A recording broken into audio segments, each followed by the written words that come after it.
Bab 30. Dia sudah lupa bagaimana dia mengangguk, dan hanya bisa mengingat bagaimana dia dengan senang hati menopang pipinya dengan kedua tangannya. Cahaya bulan menyinari garis indah yang mengelilingi wajahnya. Suaranya begitu lembut, seperti ombak tak berujung yang menghantam pasir di pantai, menembus kedamaian di malam hari dan memasuki hatinya. Dahulu kala, aku adalah milikmu, dan kamu adalah milikku. Sekali waktu, Anda meninggalkan saya untuk melambung di langit. Dunia luar penuh warna, dunia luar kejam. Karena Anda merasa bahwa dunia luar begitu menarik, saya akan berada di sini berdoa untuk berkat Anda. Setiap kali matahari terbenam, saya akan berada di sini berharap Anda kembali. Bahkan saat hujan turun, aku akan di sini menunggumu. Bersamaan dengan angin, nyanyian memenuhi halaman bersama dengan aroma bunga. Berbalik, tatapan Chu Qiao sangat jelas. Dia mengulurkan tangannya, dan dengan sangat hati-hati mendekati Yuan Yue. Itu tidak seperti waktu lainnya, dan itu hampir seperti seorang gadis yang jatuh cinta untuk pertama kalinya. Dia sangat gugup, bahkan ujung jarinya pun gemetar. Sedikit demi sedikit, dia pertama kali menyentuh punggung telapak tangan pria itu. Sebelum mencubit jarinya, jari-jarinya sangat dingin, seperti air dari danau yang sedingin es. Yuan Yue menatapnya, dengan ekspresinya benar-benar terpana. Dengan angin malam bertiup di sekitar mereka, aroma kuncup bunga tercium. Untuk sesaat, mereka tampak seperti dua anak yang berdiri di anak tangga yang sama, saling berpegangan tangan, tak satu pun dari mereka berbicara.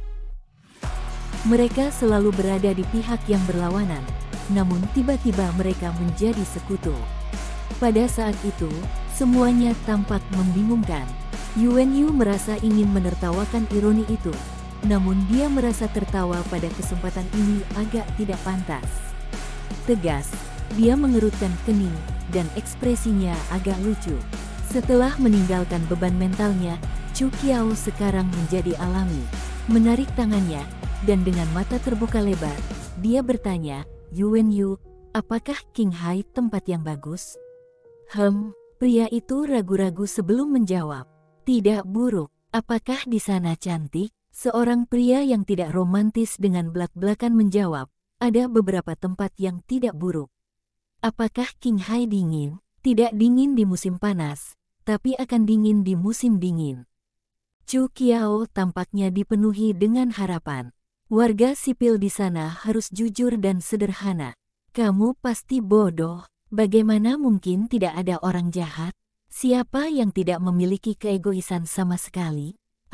Chu Qiao mengerutkan kening. Meski begitu, bukankah Qinghai cukup bagus? Sejak kapan aku bilang itu utopia? Chu Qiao terdiam. Dia cukup yakin ini tidak seharusnya menjadi kata-kata yang akan dikatakan seorang pria kepada seorang wanita sebelum mereka kawin lari bersama. Ada satu hal yang cukup bagus di sana. Chu Qiao bertanya, apa? Yuan Yu dengan bangga tersenyum. Di sana, aku hukumnya. Yuan Yu tertawa sedikit, tetapi melihat bagaimana tidak ada yang terhibur, dia berhenti tertawa sedih. Sebelum bertanya, Singer, kapan itu dimulai? Chu Qiao sedikit terkejut saat dia mengklarifikasi, apa yang kamu katakan? Yuan Yu berhenti sejenak, seolah dia agak malu. Dengan alisnya yang berkerut, butuh beberapa saat baginya untuk melanjutkan. Kapan kamu berhenti membenciku? Siapa bilang aku tidak lagi? Chu Qiao berpura-pura agak marah, sambil mengayunkan tinjunya dan menunjuk ke kepalanya. Aku akan selalu mengingat semua yang ada di sini. Yuan Yu meliriknya dengan jijik. Berbohong. Bulan dengan damai menerangi seluruh pemandangan ini. Sebenarnya, seringkali, masalah tertentu hanya membutuhkan beberapa kalimat atau beberapa tindakan. Namun, mungkin butuh bertahun-tahun sebelum sesuatu bisa terjadi. Dengan goyangan pepohonan, jari pria itu secara alami mengulurkan tangan, menarik jari wanita itu ke telapak tangannya. Setelah bertahun-tahun bekerja keras, menahan emosi yang begitu dalam, seolah-olah dia sedang menunggu tindakan yang satu ini. Memalingkan kepalanya ke belakang, pada sudut yang tidak bisa dilihat siapapun, Yuan Yu tersenyum bahagia. Keesokan harinya, jembatan itu akhirnya diperbaiki. Mereka keluar dari kota Qiufeng dan menyeberangi Sungai Muling.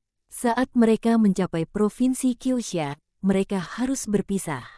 Hari itu cerah, saat langit membentang menjadi biru tak berujung. Kedua kelompok berhenti di jalur saat Yuan Yu dan Chu Qiao berdiri di depan kelompok. Terlihat keren, Yuan Yu melihat ke utara. Dia berkata, "Saya akan pergi." "Oh," Chu Qiao mengangguk, "sampai jumpa. Jangan selalu main-main dengan Xiao Ce. Kembalilah ke penginapanmu jika kamu bosan." "Siapa yang main-main?" Chu Qiao mengerutkan kening. Yuan Yu, kita akan berpisah. Tidak bisakah kamu meninggalkan kesan yang lebih baik?" Yuan Yu dengan keras kepala mendengus. "Aku tidak pernah memiliki kesan yang baik tentangmu." Chu Qiao naik dan mencubitnya. "Apakah kamu bahkan manusia? Siapa yang menangis agar aku pergi bersamamu?" Mungkin sakit karena cubitan Chu Qiao. Yuan Yu agak marah dan berteriak, "Chu Qiao, sejak kapan aku datang kepadamu menangis agar kamu mengikutiku? Apakah dia tidak?" Setelah dipikir-pikir, sepertinya itu tidak benar-benar terjadi. Tapi apa yang dia lakukan pada dasarnya hampir sama dengan itu, bukan? Kenapa dia selalu bertindak seolah dia tidak peduli setelah dia mencapai tujuannya? Pertama-tama, dia bahkan belum sepenuhnya mendapatkan apa yang diinginkannya. Memelototinya, dia membentak, terus bertindak. Mereka terus memelototi satu sama lain, dan kesedihan karena perpisahan tiba-tiba menghilang. Lagi pula, mereka lebih dekat dari sebelumnya, bukan? Paling tidak, mereka bisa bercanda satu sama lain. "Saya sangat serius." Yuan Yu dengan sungguh-sungguh mulai berbicara. "Jangan terlalu banyak bermain-main dengan Xiao Ce. Jangan mencampuri urusan kekaisaran Liang. Saya menyadari bahwa Anda benar-benar orang yang sibuk." "Orang sibuk?" Chu Qiao menatapnya, dan dengan sedih membalas, "Aku hanya ingin mengingatkannya. Bagaimana dengan sekarang? Mengapa Anda menuju ke sana lagi?" Chu Qiao berteriak, "Apakah aku tidak akan pergi? Saya ingin menemukannya untuk mengucapkan selamat tinggal." "Meninggalkan? Kemana?" Suasana hati Yuan Yu tiba-tiba terangkat. Dengan cara yang agak tidak wajar, dia berdeham dan berkata, "Bagaimanapun, kamu harus lebih berhati-hati.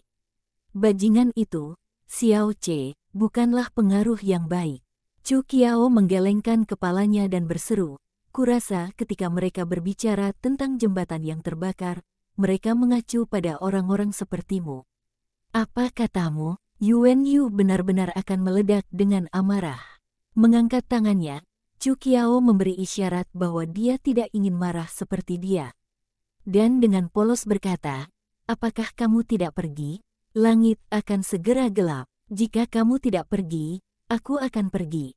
Setelah gelisah beberapa saat, Yuan Yu mengeluarkan lonceng giok dari pakaiannya. Tampaknya normal, namun dia mengangkatnya di samping mulutnya dan menginstruksikan, "Nyanyikan lagu yang kamu nyanyikan tadi malam." Sedikit terkejut, Chu Qiao bertanya, "Mengapa?" Wajah Yuan Yu memerah karena malu, dan dia tampak menggemaskan. Sambil mengerutkan kening, dia menyatakan, "Mengapa kamu memiliki begitu banyak pertanyaan? Nyanyi saja. Menyanyi harus sesuai dengan mood saya. Suasana hatiku buruk, aku tidak ingin bernyanyi." Yuan Yu menggunakan tatapan pembunuh padanya tanpa mengalihkan pandangannya. Sedikit terintimidasi, Chu Qiao berbisik, "Ada begitu banyak orang di sini. Begitu saya bernyanyi, mereka semua akan mendengarkan saya. Bagaimana saya bisa hidup dengan rasa malu seperti itu?" Yuan Yu menerima alasan yang buruk ini dan menginstruksikan, "Kalau begitu katakan saja sesuatu." "Apa yang harus saya katakan?" Pria itu diambang meletus. "Apapun." Chu Qiao segera berteriak, "Yuan Yu bajingan," dengan suara yang begitu nyaring sehingga bahkan banyak pengawal tidak bisa menahan diri untuk tidak berbalik dan melihat mereka. Yuan Yu sangat marah dan ingin pergi. Melihat bagaimana leluconnya agak berlebihan, Chu Qiao dengan cepat mengejarnya dan menarik tangannya. Dia berkata kepada Belle kecil, "Ingat, aku akan menunggumu." Hanya dengan satu kalimat, pria itu tidak lagi diliputi amarah. Pada kenyataannya, dia sangat mudah untuk menyenangkan. Apa sebenarnya ini? Chu Qiao bingung, dan menemukan bahwa itu seperti batu, tapi itu bukan batu. Itu seperti giok, tapi itu bukan giok.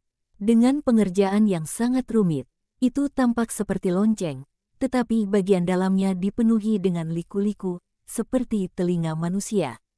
Yuan Yu tidak repot-repot menjawabnya, tetapi hanya berkata, "Pergi.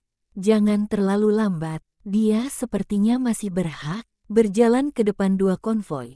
Saat mereka akan berpisah, Chu Qiao tidak bisa tidak memberikan restu yang serius. "Hati-hati." Yuan Yu berpura-pura sangat tegas saat dia melambaikan tangannya dengan ringan sebelum dengan tenang menaiki kudanya. Dia tampak begitu sombong dan dingin, seolah-olah dia di atas segalanya. Dia menjawab, "Ingat apa yang saya katakan." Karena itu, dia pergi seperti bos yang dikelilingi oleh pengawalnya.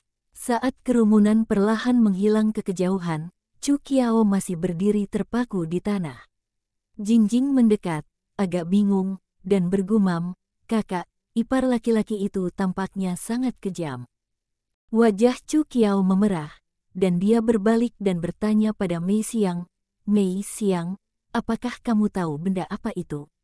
Dia kemudian menggambarkan bentuk lonceng itu. Sebelum Mei Xiang dapat menjawab, Ping An mengambil kesempatan untuk berbicara.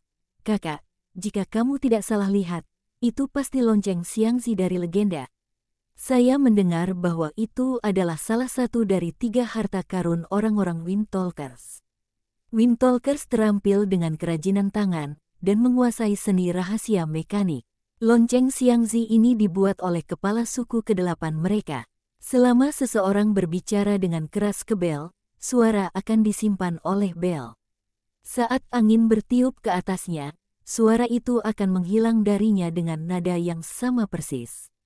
Satu-satunya masalah adalah Windtalkers sulit dilacak, dan hanya sedikit yang mendengar keberadaan mereka dalam beberapa tahun terakhir. Bahkan lonceng Xiangzi dikabarkan telah hilang. Di mana suster melihat bel itu? Apakah Anda mendengar bel berbicara? Chu Qiao sedikit terkejut. Suara derap kuda telah menghilang, hanya menyisakan jejak debu di jalan. Lonceng Xiangzi, Yuan Yu telah meninggalkan gerbongnya dan memilih untuk menaiki kudanya. Saat ini, dia sudah berada di dekat perbatasan Wei, dan anak buahnya yang akan menemuinya sudah dekat. Dengan demikian, rombongan tidak perlu lagi menutupi jejak mereka dengan hati-hati. Hari itu agak hangat tanpa sedikit pun angin. Namun, saat berada di atas kuda, masih ada angin sakal yang menyapu lonceng yang tergantung di depan lehernya. "Ingat, aku menunggumu." Suara seorang wanita terdengar lembut di telinganya. Itu sebening kristal seperti danau yang tidak terganggu, memancarkan ketenangan. Bibirnya tidak bisa menahan diri untuk tidak melengkung ke atas. Namun, bahkan sebelum dia bisa tersenyum penuh, suara tajam lainnya terdengar, "Yuan Yu Beijingan." Suara itu sangat keras sehingga semua penjaga tertegun. Mereka berhenti dan memandangnya. Pada saat itu, wajah Yuan Yu menjadi hitam pekat. Di jalan menuju ke timur, di gerbong tertentu, Chu Qiao masih mencoba yang terbaik untuk berpikir sambil berkata pada dirinya sendiri, "Kalau begitu bukankah itu mirip dengan perekam? Lonceng Xiangzi, bagaimana cara membuatnya? Saudari, apa itu perekam?" Jingjing mendekat dan bertanya dengan rasa ingin tahu. Mendengar itu, Chu Qiao membantu menjelaskan. Perekamnya adalah duduk di sisi lain gerbong. Mei Xiang menatap Chu Qiao yang sedang menjelaskan konsep perekam ke Jingjing, dan mau tidak mau tersenyum. Banyak kali hidup seperti itu. Ketika seseorang dihadapkan dengan situasi sendiri, dia akan bingung. Namun itu tidak pernah begitu rumit di mata pengamat, dan seseorang dengan keras kepala menolak untuk melihat masalah ini dengan jelas karena sesuatu yang jauh di lubuk hatinya.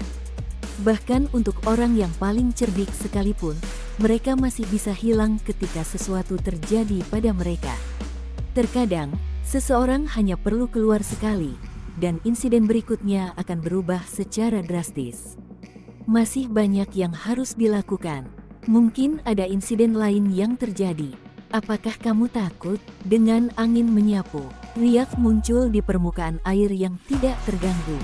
Menyandarkan kepalanya di pundaknya, ada aroma ringan. Suaranya hampir tak terdengar, namun menembus semua keraguan yang tersisa yang dia tinggalkan di dalam hatinya saat dia mendengar kalimat pendek, "Aku tidak takut." Tersenyum ringan, dia mengulurkan tangannya dan melingkarkannya di pinggangnya. Duduk seperti itu, mereka menunggu sampai fajar tiba.